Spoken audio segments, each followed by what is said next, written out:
Depuis tout petit, voilà, j'ai eu la chance de découvrir le Seigneur.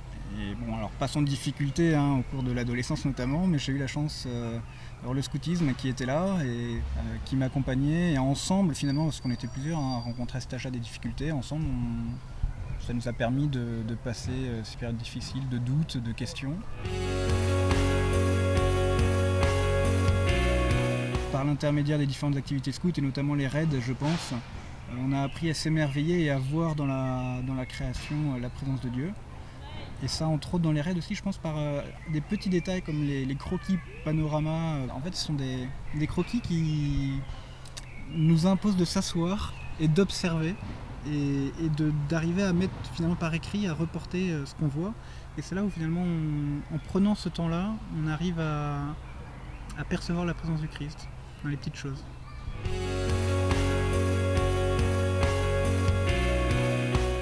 Ça me donne une certaine cohérence de vie, une unité de vie, je pense.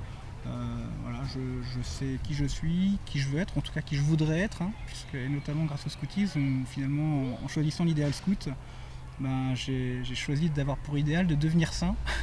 Alors c'est très ambitieux, mais je pense que pour au minimum voilà, marcher dans les pas du Christ, c'est ce qu'il faut viser. Voilà.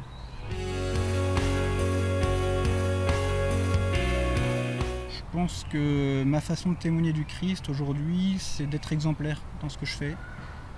Savoir donner à l'autre voilà, toute son importance, tout son prix. Penser d'abord à l'autre avant de penser à moi, penser au groupe.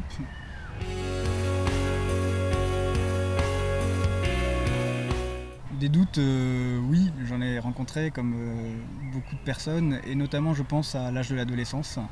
Et dans cette unité scout, j'ai pu trouver les repères qui m'ont permis de répondre aux questions, tant par l'intermédiaire de mes aînés, de mon chef de patrouille notamment, qui a joué un grand rôle, mais aussi des aumôniers qui étaient présents dans les unités.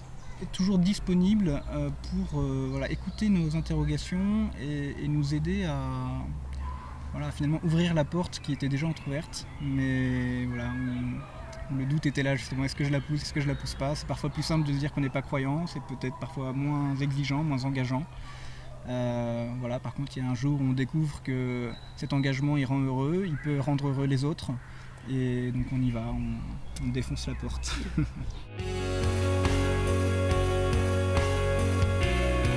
C'est déjà le fait de savoir où je vais, qui je suis. C'est pas évident aujourd'hui, surtout dans une société qui tend à nous faire croire que on est qui on veut, parfois même en allant très loin dans ses certitudes. Voilà, moi aujourd'hui, la foi m'a apporté beaucoup de réponses sur qui je suis, et voilà, je pense que c'est ça qui me rend heureux, c'est que parce que je sais qui je suis, je sais où j'ai envie d'aller.